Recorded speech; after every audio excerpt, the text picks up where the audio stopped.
25 मार्च 1 महिना कोरटकर कुठे होते असा देखील युक्तिवाद तुमच्या बाजूने करण्यात आला।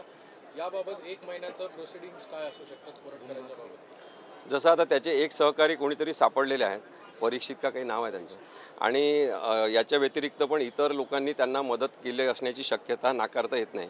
त्यामुळे कोणाकोणाला त्यांनी मदत केली, ते कुठे कुठे जेवले, इनफॅक्ट माझं तर म्हणणं आहे काय काय जेवले, या सगळ्या गोष्टींची सुद्धा माहिती घेणं आवश्यक आहे।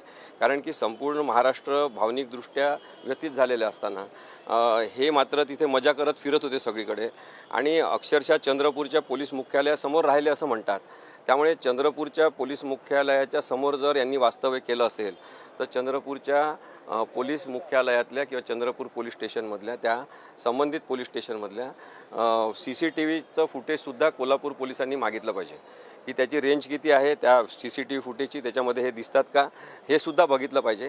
कारण की इतक्या जवळ पोलिसांच्या राहूनही आपण फरार आहे आणि आपण कोणत्याही प्रकारची काळजी करण्याचं कारण नाही, कारण की आपल्या मागे कोणीतरी सत्ताधीश आहे अशी भूमिका असेल तर ते चुकीचं आहे। मुळात मी सुरुवातीपासून हे सांगतो आहे की यांची लढाई, माझी लढाई, किंवा आम्ही सगळेजण जे लढतो आहे, कोणाची लढाई प्रशांत कोरटकर या व्यक्तीविरुद्ध नाही आहे, ही प्रवृत्तीच चुकीची आहे की जी काही बोलेल, कसंही बेताल वक्तव्य करेल, कोणाचाही अपमान करेल आणि अभिव्यक्ती स्वातंत्र्याचा गैरवापर करेल, हे महाराष्ट्रात चालणार नाही। हे सांगणाऱ्यांची संख्या वाढवण्यासाठीची ही मोहीम आहे। पोलिसांनी 1 महिन्यापासून काल त्यांच्या गाडीसहित त्यांचं फुटेज मिळालेलं आहे। ती गाडी कोणाची होती काय हे आपण गाडी कोणाची होती मला माहीत नाही। आता त्यांनी तर त्या 6.5 कोटीच्या वगैरे सगळ्या गाड्या वापरण्याचं पण रेकॉर्ड केलेलं आहे।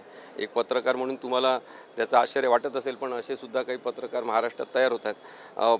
त्या सगळ्या गाड्यांची माहिती घेतली पाहिजे की त्यांच्याकडून त्या कशा आल्या, कुठून आणल्या, याबद्दलची माहितीसुद्धा पोलीस घेतील। कारण की तपासाच्या भागामध्ये आता सगळंच येणार, कारण की त्यांनी ज्या ज्या माध्यमांचा लपून बसण्यासाठी, पळून जाण्यासाठी उपयोग केला त्या सगळ्यांची माहिती घेतली पाहिजे।